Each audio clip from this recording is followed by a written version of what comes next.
I dug up a time capsule, and I'm not who I thought I was. By user/WineDarkC1239. Back at Catesby House, my phone safely charging, I called the police. They were not too keen on visiting me for a second time that day, but when they heard what I had to report, they came quickly. They sent officers to check on the dead man and my car. While the sun set, they questioned me at my home, and I tried to stick as close to the truth as possible without sounding criminally insane. I told them about the crash, exactly as it happened, about the horrifically mutilated man I had swerved to avoid. I said I had searched for help around me, but had found nothing. There was no way they were going to believe me if I told them I had been escorted by 3 naked women to an unknown location for God knows what. The sticking point was how I had returned to Druidge. The entire town had seen me riding in bareback on a mysterious black stallion, and the police were extremely suspicious of my true story, that I had simply encountered the animal whilst wandering the woods. "How did the horse know where you wanted to go?" asked the police constable who had introduced himself as Owens. "Luck, I guess," I said. PC Owens scowled. "Listen, I have no way of determining the horse's frame of mind. Maybe he wandered away from his enclosure and was just as lost as I was." His frown deepened and he wrote something emphatically on his notepad. Just then his partner, PC Phillips, picked up her phone.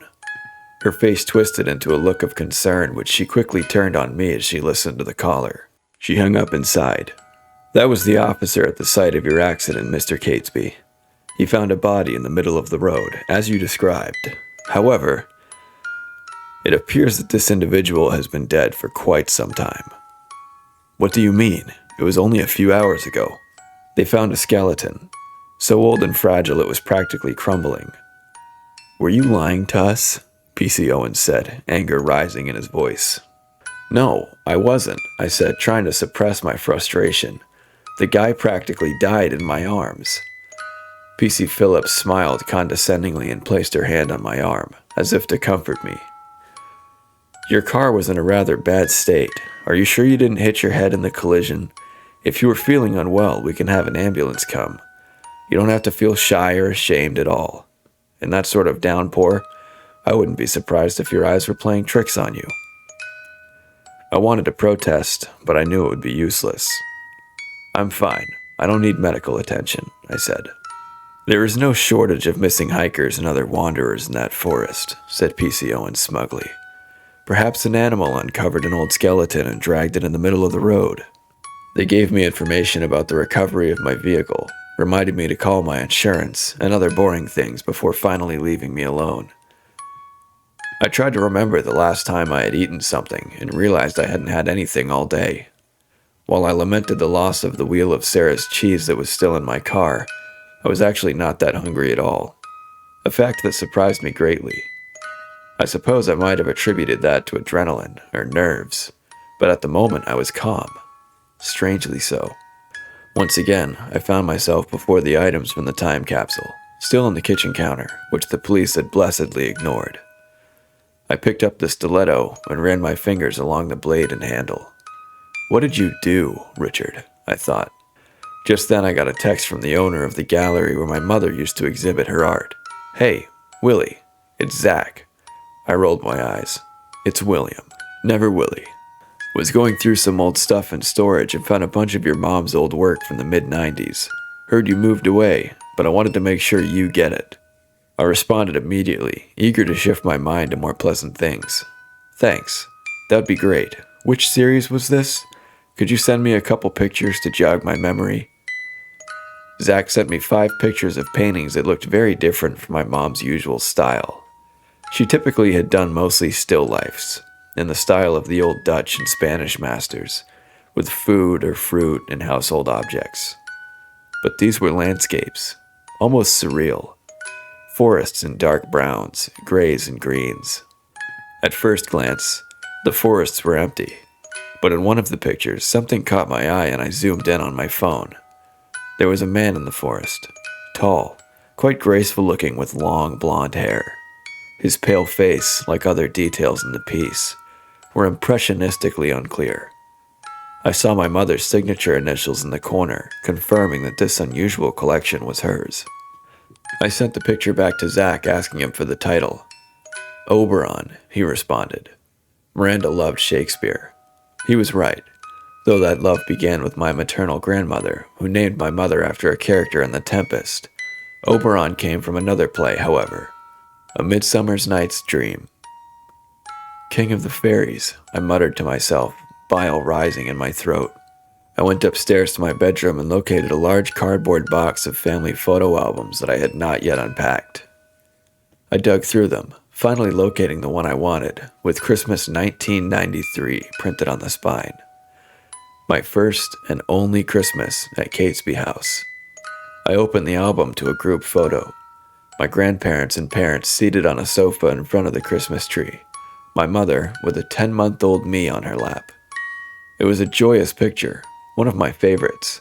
Everyone smiling, no indication of the rift that would form between the generations. But I hadn't pulled out the album to engage in nostalgia. They were my father and grandfather, true Catesby crows, as my father liked to say. Dark hair, dark eyes, a long hawk-like nose. My grandmother also had dark hair, though streaked with gray in the photograph, and brown eyes. My mother's hair was brown as well, only slightly lighter, her eyes also brown. Then, there was me. An adorable baby with blonde hair and blue eyes. My hair would darken as I age, my mother would say. It never did. I once dated a geneticist who told me that this sort of thing is not that simple, that plenty of children are born with distinctive features that might skip a few generations. But looking at this picture alongside that painting filled me with dread, especially when viewed in the context of the other strange things that have been happening to me since I dug up the time capsule. My heart ached thinking that I could never talk to my mom about this. It was dark now. I thought I should go to bed, even though I didn't feel that tired. I threw my clothes off, got a pair of sweatpants off the floor, and crawled into bed. I stared at the ceiling and the house felt so empty, so stripped of life. My eyes eventually closed and I found myself in the midst of another vivid dream. I was walking through the forest, at the center of a procession. On either side of me were two lines of people with torches, dressed in the tunics, trousers, and circular brooches of thousands of years ago. We came to a clearing, the same clearing the women had lured me to earlier. A stone altar was set in the center, stained a telltale deep red. Behind it was a throne of woven branches on a stone dais. I ascended and sat in it, the torchbearers forming a circle around the clearing. Two burly men came forward with a man, dragging him by a rope tied around his neck. The man was young and strong, but did not struggle beyond occasional sputters at the rope. His captors brought him forward to me and knelt, speaking in a language I did not understand. I extended my arm, decorated with a braided gold torque, and gestured for them to approach. The torchbearers around me murmured eagerly. The men brought their captive to the altar. I nodded and descended from my throne. The men pulled the knot of the rope into the man's neck, deeper and deeper, until he was gasping for air, his eyes bulging, veins in his eyes and forehead about to burst. I raised a finger, and the knot was loosened. The man choking, falling, but caught by his captors who hit him in the back of the head with a wooden club. They placed the bleeding, unconscious man on the altar. An attendant brought me a small, elaborate knife which I raised to the onlookers with a smile. I gazed down at the man before me, his eyes staring blankly, his face twitching. With one swift, graceful movement, I brought the knife down and sliced open the man's throat. The people cheered as I absorbed their adulation and watched the rich, red blood pool around the altar. The man was dead. I carefully dipped my hands in his blood and raised them. They began to chant, and I felt powerful. I awoke once again on the floor of my bedroom. I brought my hands to my face, trembling, but saw that they were clean. Holy shit. My heart racing, I went to the bathroom and examined myself in the mirror. Same hair, same face, same clothes. I sighed. But there was something about my eyes, something off in the color. The blue burned with a new intensity, all too similar to those of the ladies in the wood. The overhead lights flickered and went out. I felt a hand on my shoulder and looked down to see pale, slender fingers. With a cry, I shook it off and the lights were back on, leaving me shivering.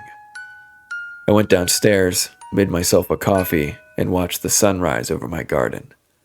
I stared at the brown mound of dirt where I had reburied the skull. I thought about who that unfortunate individual may have been. I thought of the man I killed in my dream. I thought of the man I killed in the dream, how it had felt when I plunged the knife into his flesh. I shuddered at the memory. "It's time to end this," I said. I picked up my phone and dialed the number. Sarah answered groggily. "William, it's 6 in the morning. I need you to make an introduction for me." I agreed to meet Alan, Barbara, and Sarah at the pub. I pulled on a turtleneck, some reasonably clean pants, and, since my eyes were still looking distinctive, a pair of sunglasses. When I opened the door, I was surprised to find Sarah there, looking beautiful, of course, but also strangely nervous. "I heard about your accident. I'm terribly sorry," she said, fidgeting with the strap of her purse. "I'm fine, though I can't say the same about my car. I'm sorry to say your cheese was inside." "I'll get you more, free of charge, as long as you bring it to me yourself." A smile flickered across her face, but she still seemed tense. "Please, William, I like you. Be careful. I thought Alan and Barbara were lovely people, no need to worry. They are. They've just been through quite a bit. The whole town has." "So I've gathered," I said. "This is why we need to talk." She nodded. "A little overcast for sunglasses, no?" She reached towards them, but I caught her hand, perhaps a bit too forcefully. Her eyes widened. "Fashion statement," I said, chuckling, giving her hand a playful squeeze. I could see the sadness in her eyes. Does she know what I suspect is the truth? She didn't release my hand. Instead, she held it tighter, and we walked the couple blocks to the pub in silence. Alan and Barbara were sitting on a bench outside. Alan sat back, his arms folded, eyeing me suspiciously. Barbara was smiling thinly, her eyes betraying undisguised hatred. She noticed our hands and looked at Sarah with alarm. I let go of Sarah's hand and reached out mine in greeting. "I don't think we've properly met. I know you know I'm William Catesby." Barbara stood and stared, ignoring my overture. Alan sighed and took my hand. "Alan Lewis," he turned to Barbara. "Come on, Babs, let's be cordial." Barbara closed her eyes as though contemplating something unpleasant. "Barbara Hill, I would rather not take your hand." "Fine," I said, shrugging. "Shall we?" Alan said, gesturing to the pub. As I was closest to the door, I grabbed the knob. Nausea hit me hard. My head began to throb, and it was then that I noticed that it was made of a certain metal. Iron. I staggered back, but quickly steadied myself. Fuck. I don't know what was worse, my reaction to the iron, or the fact that I had opened the door with ease only a few days before I dug up the time capsule. "Actually, do you mind if we chat outside? I noticed you have a table in the back." Alan, Barbara, and Sarah had undoubtedly observed my reaction to the iron doorknob, but I tried to keep my cool. Alan shrugged and we went around the back of the pub to a weathered wooden picnic table. For a few minutes we sat in silence until I decided to cut to the chase. "I need to know what is going on here. No more riddles, no more whispers. Let's start with the time capsule. What was it? Why were you so eager for me to dig it up?" "We're going to have to start a lot farther back than that, lad," Alan said, his shoulders sagging with sadness. He and Barbara looked at each other. She nodded to him. "Thousands of years ago, this was the land of the Fae, the people of the woods. They ruled over the humans here as cruel gods, empowered by no less a sacrifice than human lives. Men, women, even children they demanded. The Fae, in return, protected them, ensured a good harvest. But the people chafed under the increasingly greedy demands of the Fae. They saw other humans lived prosperously, without such dire consequences. They saw that when the Romans came, the Fae did not stop them. So the people began to gather iron in secret, and the Fae soon found their thralls less willing to volunteer captives for sacrifice. We were one of the first areas to become Christian, not only because we desired to worship a god who did not demand our blood, but also in the Christian faith we had found the greatest weapon against the Fae, bells made of iron. We took the entire village's supply of iron and melted it down to a great iron bell. When it rang, the effect was catastrophic for the Fae. They were driven away. Weakened, they turned back to their own wicked world. The people were free, at least for a time. Now, the Fae would occasionally sneak away for mischief, stealing a horse here, some grain there, but they had slunk back to the peripheries and the humans forgot them, save in the old tales. Let me guess, I said. This is where Richard Catesby comes in. Alan nodded solemnly. Barbara shifted on the bench, her face contorted in anger. My grandmother was there, she said, practically hissing at me. She was there in 1923, on the night he did it. Your family's maid, she was, a lass of 16. He had asked his valet, no more than a boy, to help him dig in the garden. Told him he had heard there was something valuable buried there and needed an extra pair of hands. My grandmother watched as they dug a deep hole. Richard directed the boy's attention to something, and while he wasn't looking, he took out a knife and slit the boy's throat. Until her dying day, my grandmother remembered how that terrible man smiled, how he thrust the knife into the dead boy's eye and placed a piece of paper in his mouth, tying the jaws shut with a piece of cloth. The sky then erupted and thunder shook the town. My grandmother heard a violent clap and then the smell of something burning. She ran out of Catesby House to see the bell tower of St. Edward's in flames, the people weeping bitterly. She felt a menacing hand on her shoulder. Richard was behind her, his lips at her ears. "Tell another soul what you saw, and you'll end up with the boy," he said. Ever since that night, the town withered. Suddenly, people began disappearing in the woods, never to be seen again. The Fae were back, becoming stronger and stronger, luring people to their doom. That's what your family did. Their blood is on your hands. Barbara's husband went missing in the forest 25 years ago, Sarah said quietly. Alan's son committed suicide after his wife went missing too. I am terribly sorry for your losses, for the losses of everyone here, I said, not knowing what else to say. My sense of creeping dread told me that sorry probably wouldn't cut it. How about I bring out something to drink? Sarah volunteered. Alan and Barbara nodded. I agreed. Thank you, dear, Barbara said as Sarah disappeared inside. Alan was looking at his hands, but Barbara glared right at me. I met her gaze. Tell me what I need to do. You told me to open the time capsule. I did it. As far as I can tell, it has only made things worse. Richard covered up his crime by telling the town he had buried a time capsule, Barbara said bitterly. That in a century, a Catesby would dig it up. Bragging, laughing as we mourned our church. Alan put up a hand to calm her. When you came, lad, we thought that opening the capsule would break our curse, that whatever evil pact Richard had made would come undone. But as you said, that has not been the case. The time capsule was the catalyst, I said slowly, not for the undoing of the curse, but for something else. Something within me is changing, something that lay dormant for a long time. You must give them what you owe, Barbara said. We've been paying attention, William. I've noticed, I said coldly. I think that now both you and I know what that means, Alan said, standing. I stood as well. I took a step backward, ready to run. Instead, something cold and excruciatingly painful was clamped on my neck. I howled in agony. Iron. I am so sorry, William, Sarah said behind me. My knees buckled beneath me, my body weakened, and I fell into the dark. Now, obviously, I'm writing this out, posting this here. I'm alive, and perhaps more importantly, I have an internet connection. Don't worry needlessly, but the next parts are hard, very hard. I'll post when I can. Thanks for sticking with me here.